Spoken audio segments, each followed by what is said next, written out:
TikTok ID আমার। টিকটকে video ছাড়ি আমি।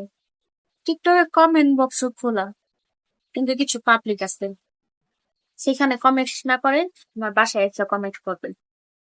আবার কিছু পাবলিক আছে, আমি ভিডিও বানাইছি তাতেও দোষ, আমি নাকি তাদেরকে মেনশন করে ভিডিও বানাইছি। আচ্ছা ভাই, আমার কি খেয়ে দেয় কাজ নেই যে আমি তোদেরকে মেনশন করে ভিডিও বানাবো? টিকটক আইডি কি, যার যেটা ভালো লাগে সেটা দিয়ে ভিডিও বানা। তুই তোর গায়ে কেন মাখিস? আর তোদেরকে আমি ব্লক করে রাখছি টিকটক থেকে। তোরা টিকটক লাইক নামাইয়া আমাকে সার্চ দিয়া দেখোস আর কমেন্ট করছ আমার বাড়িতে, ভালো হয়ে যা, এখনো সময় আছে বুঝছস? লজ্জা থাকা দরকার যে আমার যে ব্লক করে রাখছে টিকটক থেকে। আমি টিকটক লাইক থেকে ওর ভিডিও দেখে ওর বাড়িতে কমেন্ট করতেছি। হায়া নাই সে তো বেহায়া, তোদের চোখে শরম